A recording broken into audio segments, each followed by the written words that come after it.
Oke, selamat pagi semuanya. Sorry banget videonya agak telat karena ternyata aku lebih sibuk dari yang diperkirakan. Jadi di sini kita bakal bahas tiga hal yang kemarin udah sempat kita singgung dan mungkin buat sebagian dari kalian materinya udah lewat ya. Itu sifat koligatif, ada tiga hal yaitu penurunan tekanan uap, ini yang pertama, terus nanti bakal ada kenaikan titik didih dan penurunan titik beku. Nah, di sini aku bakal menekankan banget konseptualnya supaya kalian inget dan materinya itu nempel di kalian gitu. Oke, sekarang kita bahas dulu tentang penurunan tekanan uap. Tekanan uap itu apa sih? Tekanan, tuh ada tekanan. Nah, sekarang gini, aku minta kalian bayangin air. Air itu kan H2O. Kayak gini. H2O itu dia bisa berada dalam tiga fase atau tiga kondisi. Yang pertama adalah solid, ya kan? Solid itu apa? Es, dia di es. Yang kedua apa? Liquid. Liquid itu dia jadi air atau ya cair lah gitu. Terus yang ketiga dia jadi uap air atau gas. Ini G, ini L, dan ini adalah S atau solid. Nah, satu zat itu bisa mengalami tiga kondisi ini itu tergantung sama apa sih? Dia itu tergantung sama dua hal. Oke, kita cukup tahu dua aja. Yang pertama, ada suhu. Yang kedua, ada tekanan. Oke. Tekanan itu adalah gaya dibagi area, dan suhu itu ya akumulasi gerakan-gerakan molekul yang kita ukur pakai termometer, guys. Jadi molekul itu sebenarnya selalu bergerak gitu, nggak mungkin molekul itu diem gitu. Nah, gerakan-gerakan ini contohnya, ini anggaplah air ya. Air tuh bergerak terus. Dia jadi es, jadi air, jadi uap air tuh dia tuh bergerak, cuman ada perbedaan gerakannya. Misalnya es itu mereka itu beneran satu apa ya?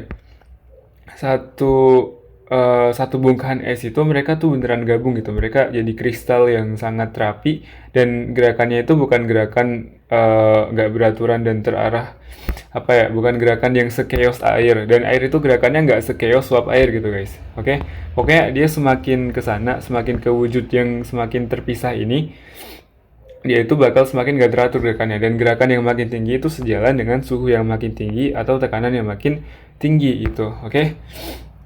Nah, anggaplah es itu pas molekul-molekul H2 itu rapat banget, mereka bentuk kristal. Terus mereka agak agak longgar dikit, agak bisa dikit jadi air. Cuman air itu nggak sepenuhnya terpisah, mereka masih terikat dengan apa? Gaya antar molekul. Oke, kayak gimana sih gaya antar molekul tuh?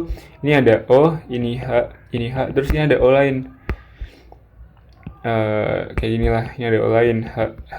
Ini kan di sini tuh ada ikatan, ikatan apa? Ikatan kovalen di sini. Terus ternyata karena O itu sangat elektronegatif, dia itu agak sedikit nge-attract si hidrogennya ini. Dan ini juga nanti ke O yang lain gitu. Makanya mereka itu seakan-akan saling berikatan, padahal sebenarnya enggak. Adanya ini adalah gaya antar molekul. Ini kalian udah belajar ya, atau kalau belum nanti aku bahas juga deh.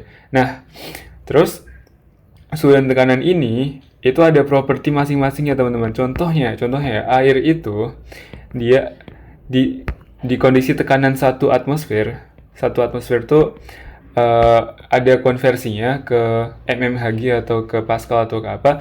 Tapi satu atmosfer itu gampangnya kondisi atmosfer kita sekarang lah, kayak ya kita di luar rumah atau di dalam rumah itu tekanan satu atmosfer gitu. Oke, paham ya? Di daratan, di ketinggian normal gitulah.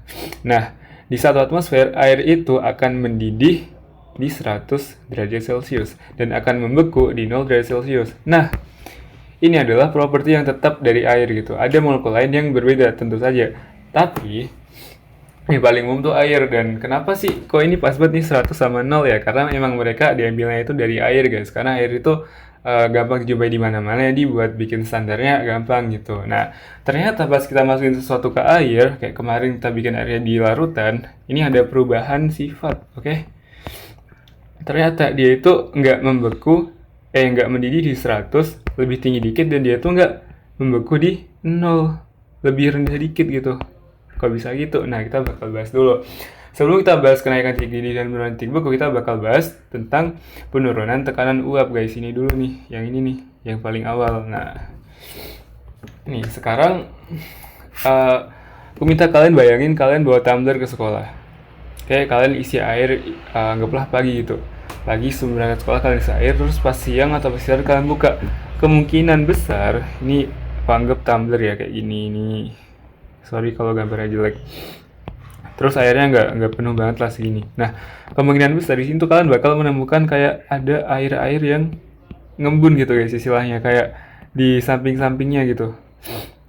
Dan anggaplah selama itu tuh tumblernya nggak kalian bolak-balik gitu lah. Jadi ini bukan air yang habis netes gitu. Nah, ini itu bisa terjadi karena air itu dia tuh bisa menguap meskipun nggak mendidih. Jadi mendidih dan menguap tuh beda ya. Mendidih itu nggak sama dengan menguap. Meskipun mirip tapi nggak sama dengan. Nah, buat mendidih dia itu tadi butuh suhu tertentu. Contohnya 100 derajat Celcius dan 1 atm. Suhu tekanan tertentu. Nah, kalau menguap dia nggak butuh sampai 100 guys. Air itu, nih ini ku anggaplah ku zoom ya. Jadi kayak gini nih. Set, set. Terus ini permukaan airnya. Nah, kalau kalian ngisi airnya itu nggak penuh, itu tuh nggak semuanya isinya air guys. Jadi ada air, ini air ya, anggaplah air, dan ada juga udara, oke? Nah, air itu, dia tuh gerak terus, oke? Karena suhunya, meskipun dia tuh di suhu kamar, misal anggaplah 25 derajat Celcius ya, selama dia tuh suhunya nggak 0 Kelvin, 0 derajat Kelvin, oke? Dia itu pasti ada gerakannya, dan gerakan-gerakan ini, gini, ini kan air nih, tadi aku bilang mereka punya gaya antar molekul. Kalau gerakannya istilahnya cukup, dan udara kan juga bergerak di sini ya, ini sorry, ini yang anggaplah yang putih ini udara nih, tek tek tek tek tek tek tek tek tek tek tek tek, dan ini air. Ternyata air itu kalau gerakannya cukup guys, atau enggak momennya pas di tekanan yang pas, dia itu bisa ada yang menguap. Jadi misal tadi ada H2O yang awalnya punya gaya antar molekul kayak ini nih, kayak ini, sama H2O yang lain kayak gini, gaya antar molekulnya itu bisa putus kalau dia itu anggaplah ini geraknya ke sana, yang ini geraknya ke sana gitu. Dan kalau putus bisa jadi nanti nyambung lagi, tapi itu kalau putusnya di dalam sini, di bawah sini nih. Kalau putusnya di atas sini gimana? Kalau yang putus itu dia yang paling atas gimana? Putusnya ke sana, terus ternyata yang putus ini tuh molekulnya ringan banget gitu. Di udara dia bisa ngambang gitu guys. Nah, dia bakal menguap. Kalau kalian bawa tumbler tertutup, ya udah dia cuma menguap di situ aja, nggak akan kemana-mana. Tapi kalau kalian buka, misalnya kalian pakai gelas lah atau apa, dia bisa ya pergi ke udara gitu, pergi aja ke atmosfer gitu. Nah, jadi dia tuh bisa menguap saat suhu kamar tuh bisa air tuh menguap, nggak harus mendidih. Kalau mendidih itu apa? Kalau mendidih, apa ya? Kalau mendidih itu gini, kalian punya air nih, kalian punya substance apapun itu. Kalau kalian kasih energi, ya itu bisa suhunya naik, oke?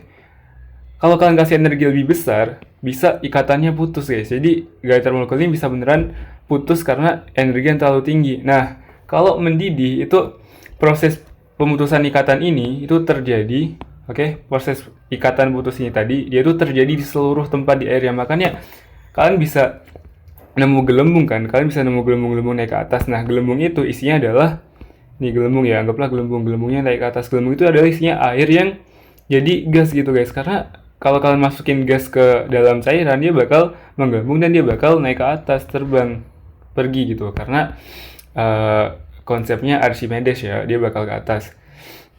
Itu ada di fisika. Nah gitu. Dan gini, kan ini ada air yang menguap nih.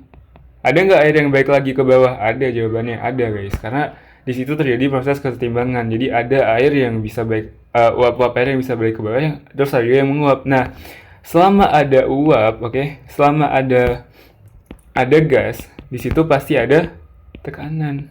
Nah, tekanan ini diciptakan dari apa ya? Dari air yang menguap tadi, terus jadi gas di sekitar sini. Terus efeknya apa kalau kita masukin sesuatu ke dalam air itu? Misalnya kita masukin sesuatu yang non volatil, oke? Kita masukin sesuatu yang non volatil. Volatil itu apa sih? Volatil itu adalah tingkat gampang atau susahnya suatu senyawa itu buat menguap, oke? Kalau non volatil, volatil tuh mudah menguap, oke? Mudah menguap. Kalau non volatil ya tidak mudah menguap. Apa yang volatil contohnya? Volatil bensin, terus alkohol. Itu kan mudah menguap guys, lebih mudah dari air kan. Kalau misalnya kalian taruh hand sanitizer, kalian taruh ke tangan kalian, terus kalian diemin, paling berapa detik udah habis kan, karena ya mereka mudah sekali buat menguap, lebih mudah dari air. Nah, terus yang non volatil apa? Contohnya non volatil ya, yang di suhu kamar atau di suhu biasa itu dia susah buat menguap. Contohnya apa? Ya garam, NaCl, kan susah buat menguap tuh dia. Atau enggak asam lah, HCl. Apa ya? Sesuatu yang pokoknya sulit menguap lah. Kalau kalian masukin ke air, ternyata ini kan nih, yang tadi proses itu cuma bisa terjadi di mana? Proses ini tadi cuma bisa terjadi di permukaan doang, di permukaan. Oke?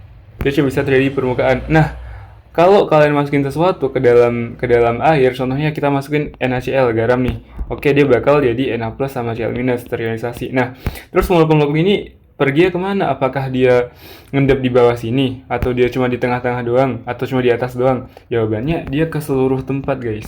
Karena di dalam situ, mereka itu udah kayak gas. Beneran mereka itu sifatnya kayak gas. Gas itu yang bisa memenuhi segala tempat. Mereka tuh setiap molekulnya terpisah gitu. Dan kalau gas biasa ya, gas biasa kan di antara mereka itu ada ruang kosong ya, ruang kosong.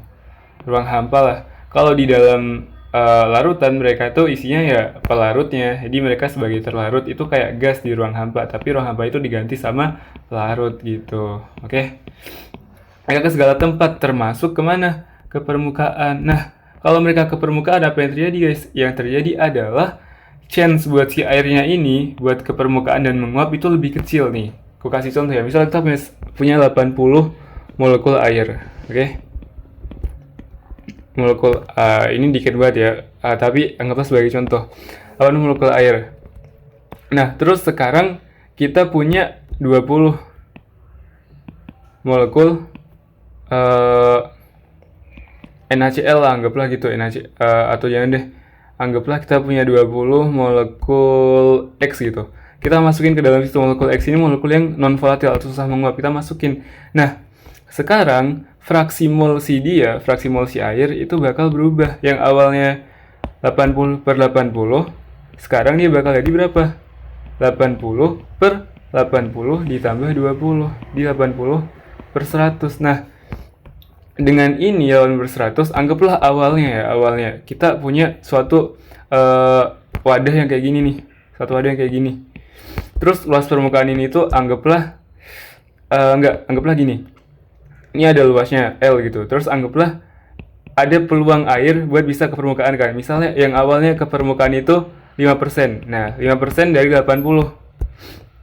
Ya kan, 5% dari 80 itu bisa ke permukaan. Nah, 5% dari 80 itu semuanya kan pasti air kan, karena 80/80-nya itu adalah air. Nah, sekarang anggaplah 5% dari 100 bisa ke permukaan. Tapi 5% ini isinya bukan air doang, guys. Ada air dan ada molekul X tadi. Jadi kemungkinan si air buat naik ke atas itu lebih susah. Nah, itu kita pakai konsep apa namanya? Fraksi mol X atau fraksi mol. Nah, yang kita pakai X-nya siapa? Kan X ada 2 ya, XP. Satunya lagi adalah XT. XP itu untuk pelarutnya, untuk airnya.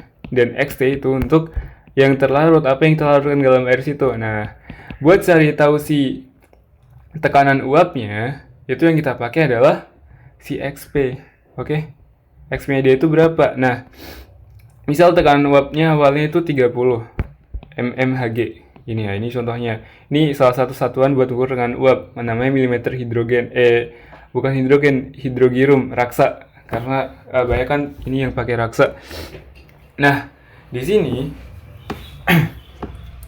kalau kalian mau cari tekanan uap dari airnya, misal ini nggak diapa-apain nih, air doang, ya udah. Kalian tinggal fraksi mol si air.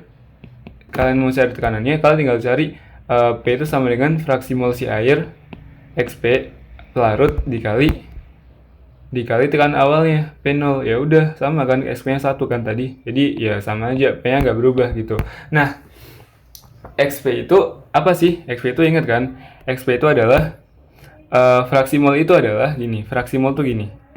X-nya apalah? X-nya anggaplah di suatu larutan itu ada P dan T. Nah, XP itu apa? XP itu adalah molnya si P dibagi molnya si T ditambah molnya si P, gitu doang. Maksudnya dia sama yang lainnya di situ gitu loh. Oke.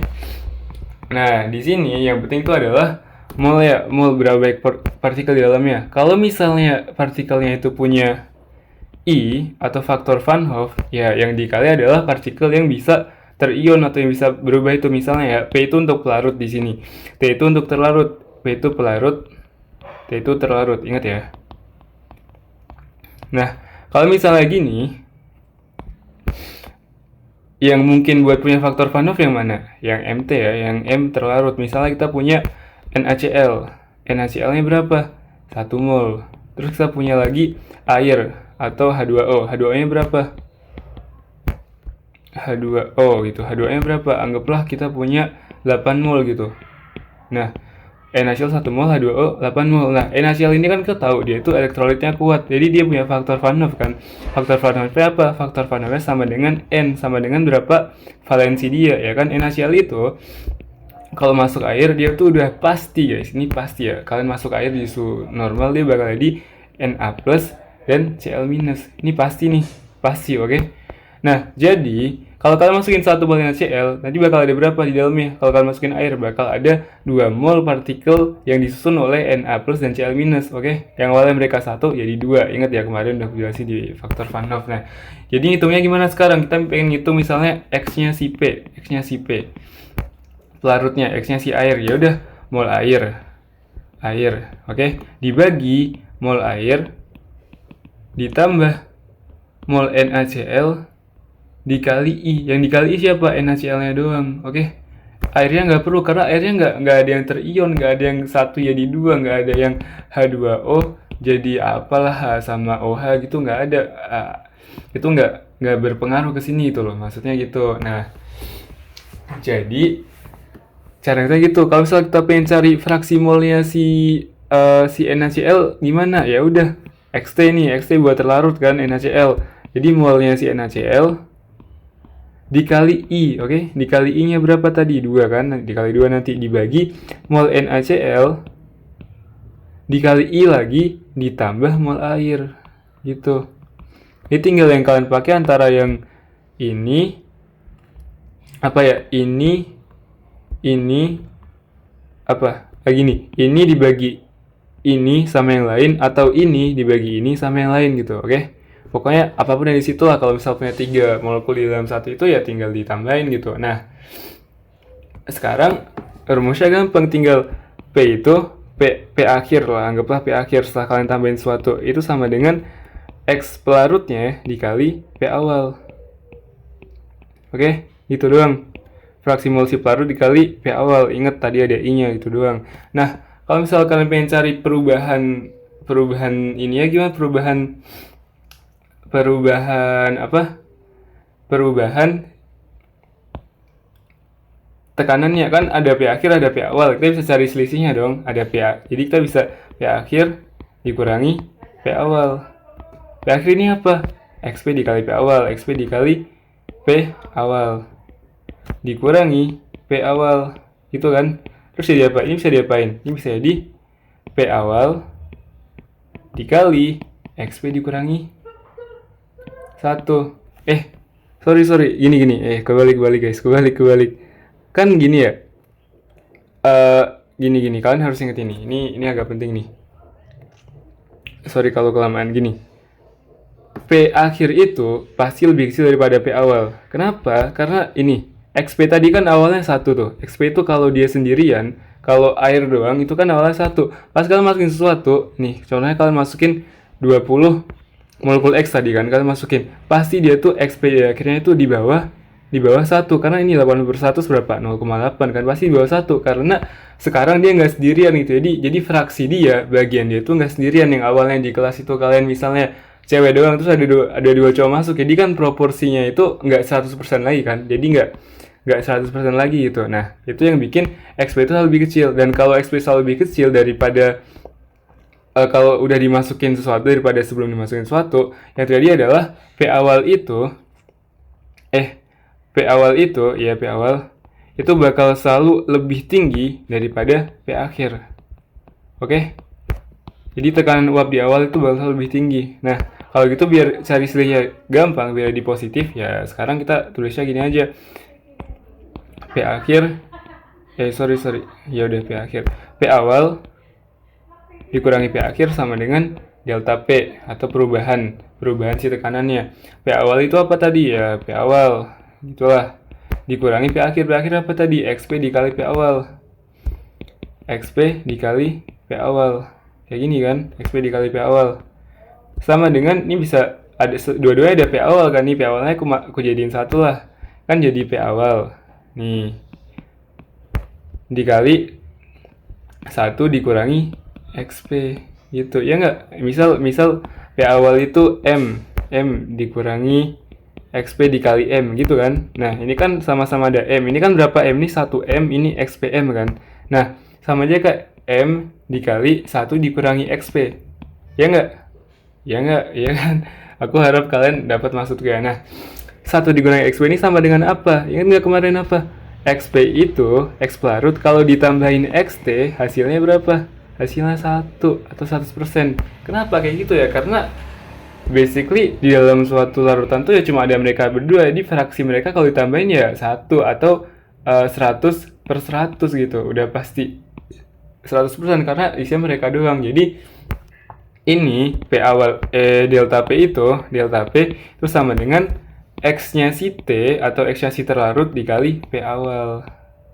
Ya kan, ini P awal kan, terus ini jadi X-nya si T. 1 min XP. Aduh, sorry. Sama dengan XT gitu. Nah, sekarang langsung aja kita ke latihan soal, guys. Yang ini nih.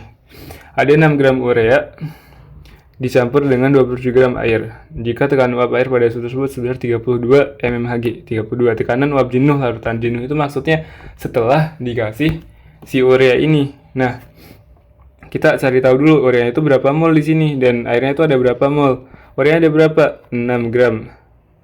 Terus MR berapa? MR sama dengan 60. Nah, mol itu apa? Mol itu adalah gram dibagi MR ya kan di sini karena ada gram. Di berapa? 6 dibagi 60 gram per mol. 6 gram dibagi 60 gram per mol. Ini kan gram, ini gram per mol. Ya kan, jadinya berapa? Jadinya ini coret. Ini dicoret jadi 10, ini 1. Jadi ada berapa mol? 0,1 mol. Ya kan? Terus N-nya si air berapa? N-nya si P. Ini kan N si T ya, si terlarut yang akan kita larutkan. N-nya si air berapa? 27 dibagi MR-nya air berapa? 18. Ini berapa nih? Ini kan dua-duanya kelipatan 9 ya. Ini kan jadi 3 dikali 9 dibagi 2 dikali 9. Ya nggak? 9-nya hilang. Bisa nih. Terus tinggal 3/2 atau 1,5 mol. Nah, kan tinggal cari tahu XP-nya. XP. Gampang kan? Tapi kalau dulu urea ini ada I-nya nggak? Ada I-nya nggak? Nah, di sini kan nggak ada keterangan tuh dia kayak apa. Jadi urea itu sebenarnya dia itu bukan elektrolit yang kuat, jadi mungkin I-nya itu kecil banget, makanya kita nggak dia nggak akan ngaruh lah faktor Van Hoff-nya. Anggaplah urea ya jadi urea doang di dalamnya kan, dia kan CONH2 2 kali kan. Nggak, di sini tuh nggak ada yang gampang lepas gitu lah, beda sama asam-asam gitu. Nah, sekarang tinggal dihitung, jadi berapa XP-nya? XP itu kan pelarut itu air, jadi ya mol si air dibagi mol si urea ditambah mol air. Ya udah kalau gini mah gampang, tinggal dihitung. Ini berapa? 3,2 3/2 atau 1/2 dibagi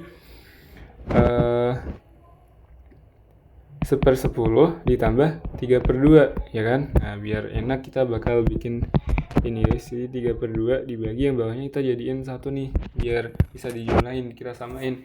Dia yang ini dikali 5 ya kan.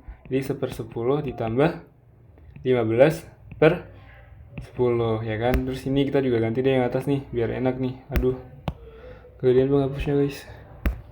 Di berapa sih nih? 15/10 juga kan, 3/2 sama. Jadinya kita bisa coret 10-nya ya enggak? Bisa kan? Cet hilang nih.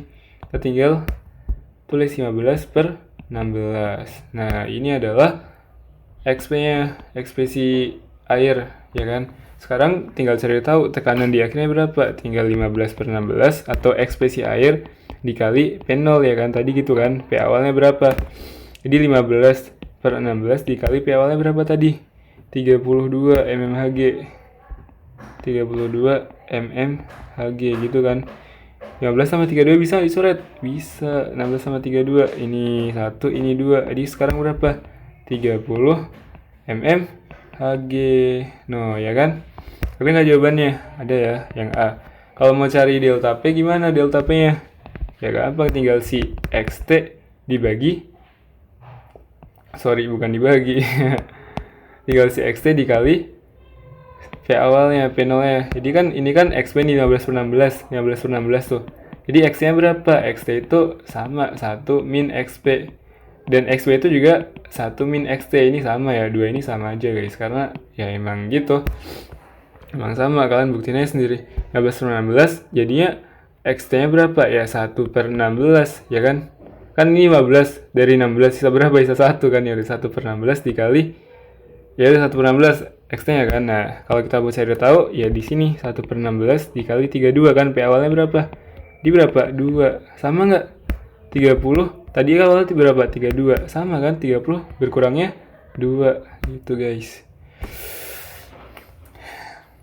Jadi aku harap kalian paham ya soal penurunan tekanan uap. Nanti aku bakal lanjutin lagi tentang kenaikan titik didih sama penurunan titik didih. Bye.